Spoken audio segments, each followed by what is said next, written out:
This is Fred Richani of TSC News here to recap UFC 217, Michael Bisping versus George Rush St-Pierre. November 4th, technically November 5th in the East Coast, 2017.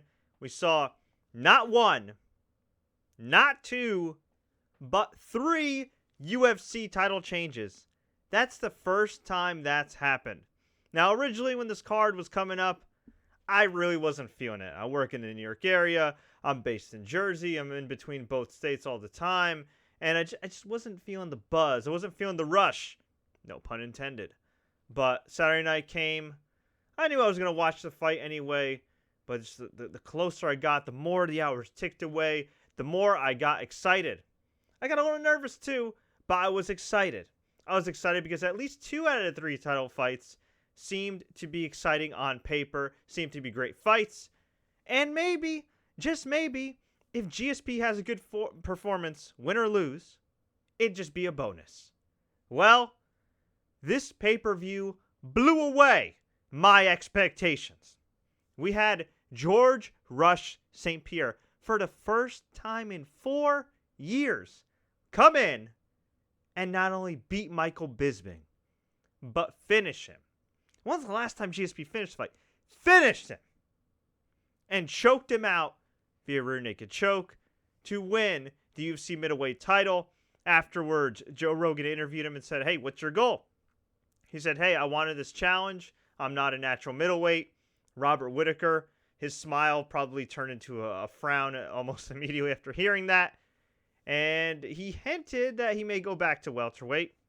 Who knows? Maybe he'd even drop to lightweight or meet at a catch weight or whatever to fight Conor McGregor. Now, he didn't hint that to that extent, although I'm sure he's going to be asked about it in the post-fight presser. But man, oh man, what a magical night. George St-Pierre came out to the octagon. He was not wearing his trademark gi, which disappointed me a little bit, but he had his whatever GSP shirt he was wearing. Came in. First round, he looked pretty damn good. Had some nice strikes. Got a takedown of Michael Bisping. Second round, ooh, I got a little worried because Michael Bisping was just pouring it on. He was getting that cardio. He was getting that pep in his step. George St-Pierre took down Bisping. He ate elbows. Bisping did more damage with the elbows, from the bottom. And I was thinking, oh my God, is this going to be like, Kevin Randleman, Boss Rutan? What the hell is going to happen here? Is Michael Bisping going to turn it up and finish George St-Pierre? Should GSP have come back in a tune-up fight against Anderson Silva?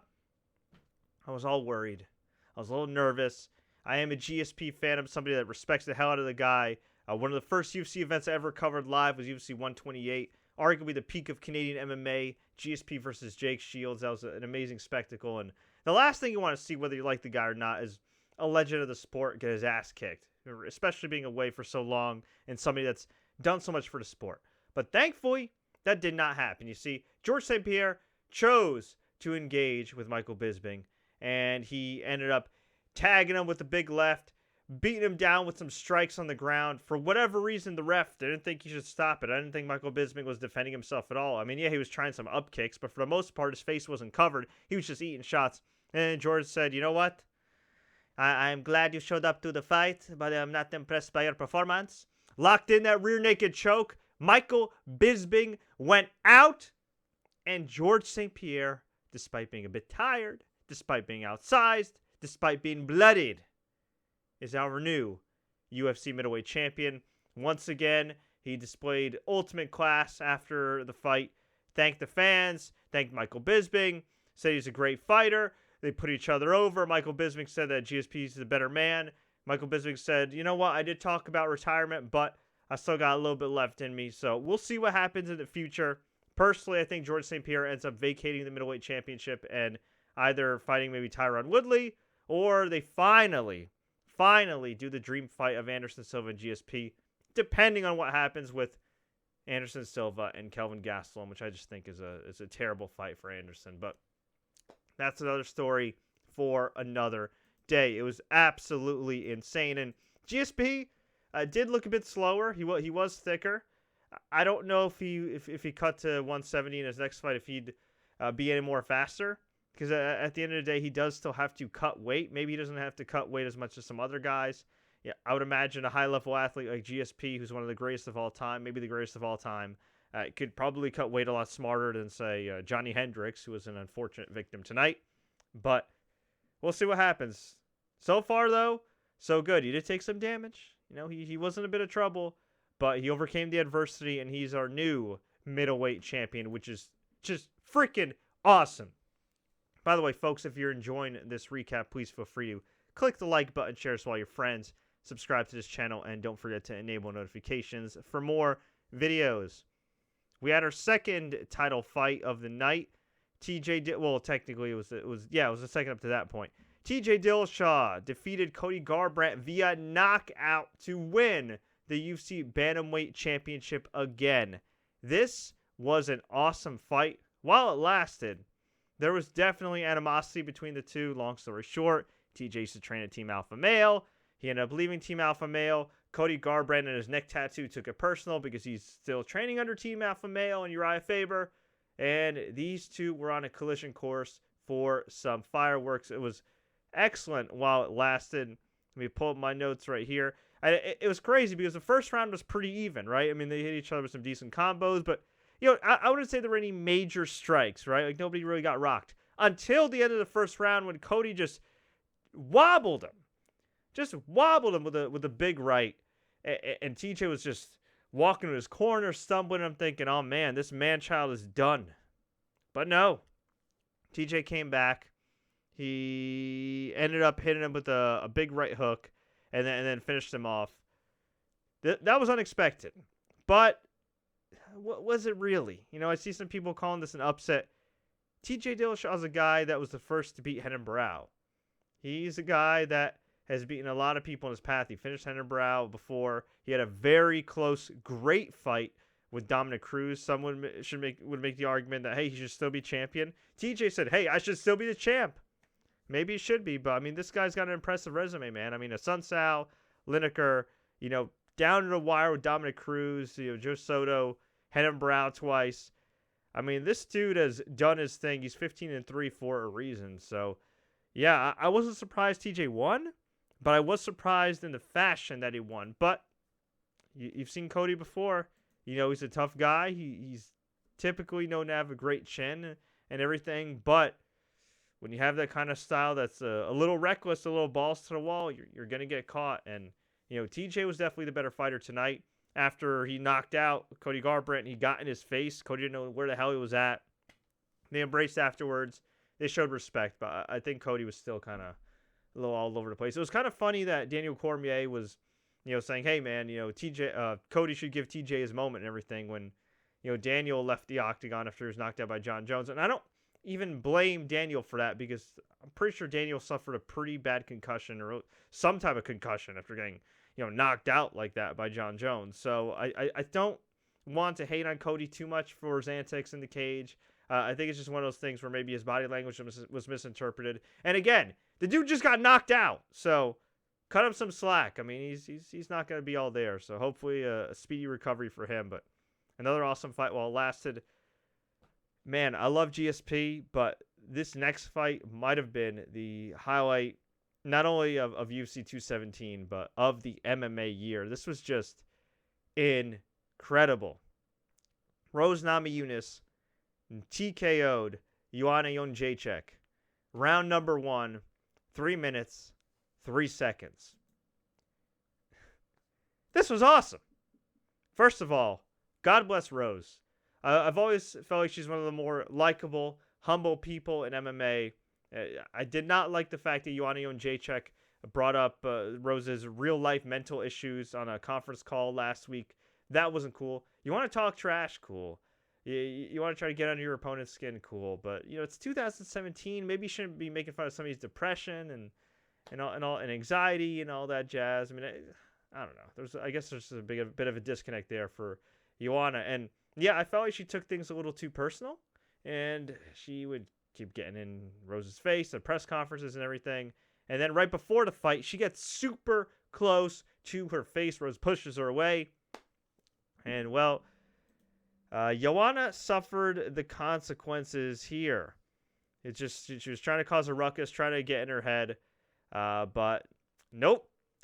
Right hand by Namajunas just knocked her down. Jacek temporarily recovered, but then she ate a huge left, several shots on the ground. Referee saw enough, stopped the fight. This was just absolutely nuts. Hands Jacek her first loss in MMA, wins the strawweight title, and then upon looking at the replay, you see that Jacek, who is known to not only be one of the best fighters in the world, but kind of a bully, tapped out due to strikes. Now listen, I'm not a fighter. Okay, I'm not going to hate on anybody that's trying to protect themselves and tap out, whether it be due to strikes or due to submissions or whatever. However, based on, a number of MMA fighters and MMA folks that I know within the business, okay, tapping out to strikes is typically frowned upon. Now, it's one thing if you're some prelim guy and you're getting paid $5,000 and you're like, you know what, get me the hell out of here. I get that. But when you're the champion, when you're undefeated and talk about how you want to retire undefeated, you tap out due to strikes when the referee was probably going to stop that fight anyway. Damn. Rose put a beating on her. And afterwards, Rose cut this wonderful promo. Just, Joe Rogan asked her how she feels. How does it feel to be the UFC strawweight champion? She's like, I'm just a normal person. And I'm looking around being like, no, Rose, I'm not like you. And that's okay. And she said, this belt doesn't mean anything. Just be a good person. Be nice to people. And it was just, she just came off so humble, so cute, so likable. It was awesome. And to see her fiance, former UFC fighter Pat Barry in the background, so happy for her. They've been through so much. Just a great MMA moment. Huge upset. A lot of people were counting her out. I thought she was going to lose, but I didn't think she was going to get smoked. I thought it would have at least gone to a decision. The girl's shown she's got heart. But tonight she showed she has power, and she showed that she is, right now, the best in the world at strawweight. So congratulations to Thug Rose, one of my favorite UFC fighters. Just awesome. Just a great moment. For people that tell you that there's no beauty in violence, okay, show them the GSP fight and show them this fight and the post fight. Just awesome. Just great. We had Steven Wonderboy Thompson defeat Jorge Masvidal via unanimous decision. This was pretty good. Not too bad of a fight. I don't think it was really all that close. Wonderboy looked good. Didn't seem as tentative as he did in previous fights, especially against Woodley in that last one, which was just god awful. Jorge Masvidal talking all this junk, saying, "Oh, you got to talk trash to get a title shot. I'm never gonna get a title shot." Blah blah. Last time I checked, there were a number of people who didn't talk a lot of trash that still got title shots. So I think his theory is a little flawed there. And the story with Masvidal, other than the fact that he lost to the better fighter tonight, he's one of those guys that talks a big game. He seems like he's got all the tools, but for whatever reason, in the big fights, he just kind of fades. The fight that defines Jorge Masvidal for me is his fight with Gilbert Melendez back in the day in Strikeforce. He actually had Gilbert on the ropes a little bit, and he just seemed to mentally check out, seemed to get a little too cocky, and ended up losing that matchup, and he's never come close to sniffing a title shot since. In this fight, I actually think he was pretty active, and he did his best. Just, Wonder Boy has this weird, funky karate style, and he got the better of him. But, yeah, it's kind of the story of Masvidal's career. And speaking of welterweights, in the opener, we had Paul Costa. This dude is shredded. I mean, he looks like Vitor Belfort's child. I mean, this dude is shredded out. And I'm not speculating anything here, okay? But let's just say he was shredded enough where some people might ask questions. So hopefully he passes all his drug tests. He defeated former welterweight champion Johnny Hendricks via TKO in round number 2. This was actually a middleweight fight. My bad. But, of course, Johnny Hendricks is a former welterweight. And, yeah, Johnny Hendricks did not look good. It was kind of funny because this fight was sponsored by The Walking Dead. And Johnny Hendricks just looked like one of those walkers, just kind of aimlessly trying to do something, get a takedown, hit a good shot. And he hung in there for a little bit, but the bottom line is I think Johnny Hendricks is done. Unless he gets a good nutritionist and goes back down to 170. I mean, even then, even if he got a good nutritionist, he's gotten a good nutritionist before. Yeah, Mike Dolce, I mean, the guy's had chance after chance after chance. I think just the dude's done. I don't know if he did any, magic vitamins before the USADA program, but all I can say is that he's the one guy since the USADA program has been in place that has taken a huge tumble, and it's sad, but it is what it is. I will say this.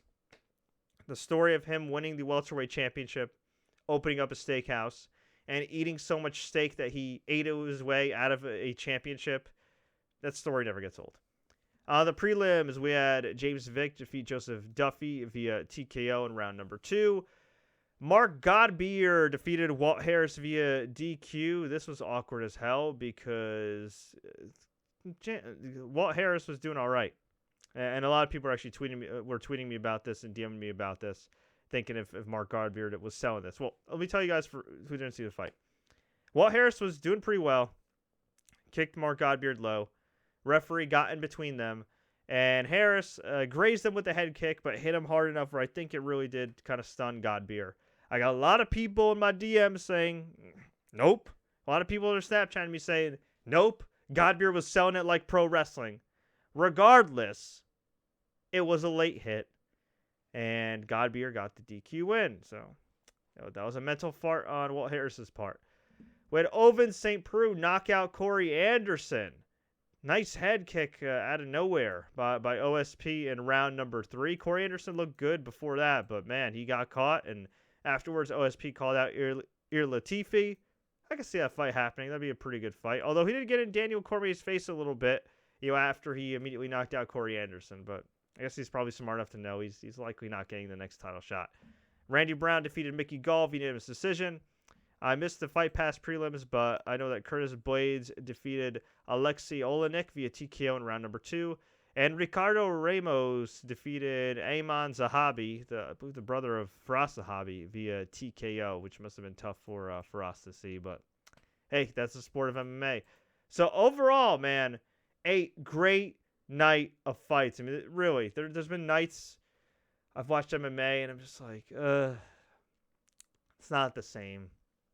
The women's bantamweight fight that was a couple months back, that whole event was pretty brutal. Of course, Tyron Woodley and Josh Thompson, that was brutal. Oh my God, wasn't Jermaine Durandamy and Holly Holm earlier this year too? That feels like a lifetime ago, where Jermaine Durandamy won the fight in the most boring fashion possible to win the title, and then because she didn't defend the title, they stripped her of the title and then gave it to Cyborg in some faking title match. Yeah, I think that really happened. Jesus Christmas. Yeah, it's been a rough year for MMA. It really has. At least the UFC. But this was a great night. And I think all things considered, they got the results they wanted. Yeah, they no longer have a undefeated women's strawweight champion, but they got Thug Rose, man, who comes off so likable, so cute, so cool. Yeah, they don't have Cody Garbrandt, who Body Armor just sponsored. But guess what? You got TJ Dillashaw, who looks like he's 15 years old. So you know what? Maybe he doesn't have a giant neck tattoo, but guess what? You can cast him in Stranger Things Season 3. And then, of course, you got the golden boy, the return of the king, George St-Pierre, winning the middleweight championship. I don't think he's going to remain middleweight champion. I think he's going to eventually vacate the belt and take some big money fights, perhaps at Conor, perhaps at Anderson, depending what happens with Kelvin Gastelum. We will see what happens, but if you're the UFC, you are very freaking happy with the results tonight. It's a shame that we can't get some breathing room with these fights, because we got to fight next week. I think we got to fight the following week. I'm not even going to bother trying to remember which card's which. It's all over the place. But you know what? I'm in a good mood for tonight. I'm going to be thankful for this great sport of MMA and this great display of MMA that we got tonight, which was UFC 217 GSP versus Bisping. But folks, I want to hear from you. What did you think about UFC 217? What did you think about the king, George St-Pierre, returning successfully inside the octagon? Let me know. Leave a comment below. Tweet us, Facebook us. Do what you got to do. If you enjoyed this video, please like, share, take care. Don't forget to subscribe. We've got years and years worth of MMA interviews with a number of your favorite fighters. Don't forget to enable notifications. And until next time, as always, enjoy the fights.